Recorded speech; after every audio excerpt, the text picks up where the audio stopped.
Welcome to the Explainer. Look, today we're diving right into the fourth trimester, specifically for those navigating it with hypermobile Ehlers-Danlos Syndrome, or hEDS, and hypermobility spectrum disorders.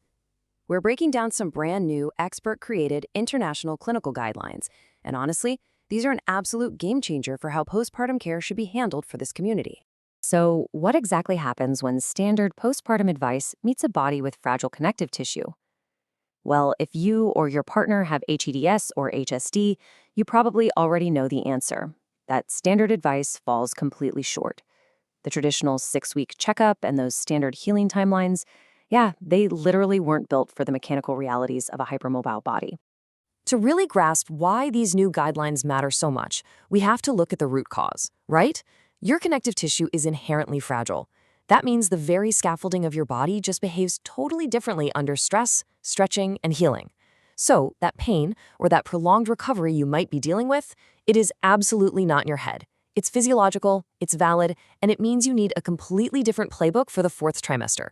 Moving into Section 1, the physical toll, focusing on tissue healing and the pelvis. Now, this is where you really need to advocate for yourself in the delivery room and beyond. Because hEDS and HSD cause delayed wound healing, standard stitches will often just dissolve way before your tissues have actually fused together. Nobody wants that. So the guidelines strongly advise using longer-lasting absorbable sutures. These should be closed without tension using an interrupted technique, and they even recommend reinforcing abdominal wounds with surgical glue for that extra layer of security. And moving a bit deeper into physical recovery, the pelvic health realities are honestly pretty stark. You're looking at a heightened risk for pelvic organ prolapse, painful fissures, and even joint dislocations in spots like the coccyx or the SI joint. Because the connective tissues in your pelvis stretch and behave so differently, bouncing back just takes longer. This is exactly why bringing in a specialized pelvic health professional, someone who actually gets connective tissue disorders, is an absolute must. It's a mandatory part of your team, not just a nice to have. All right, Section 2, the logistics of feeding and protecting your joints. When we talk about infant feeding, we really need to reframe it. It's a highly demanding mechanical and physical challenge for hypermobile bodies. But here's an incredibly cool silver lining. Human milk feeding actually has some amazing systemic benefits for this community. It naturally counteracts diuresis or fluid loss that happens after birth. So if you manage POTS, postural orthostatic tachycardia syndrome, this is huge because it actually helps you retain blood volume. But on the flip side, the sheer physical fatigue of holding a baby can severely impact those fragile joints, which means you absolutely cannot just power through feeding postures. You've got to rely heavily on props to avoid hyperextending your arms and wrists.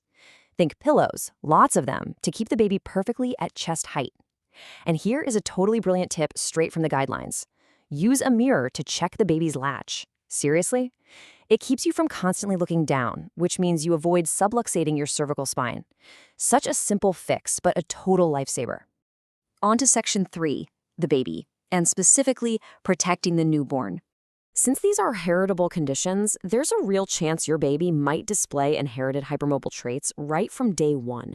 You've got to keep a close eye out. Newborns with these genetics might have hypotonia, which is low muscle tone, but more urgently, they're at a much higher risk for joint subluxations, especially in the collarbone, hips, or neck, right after the physical manipulation of being born.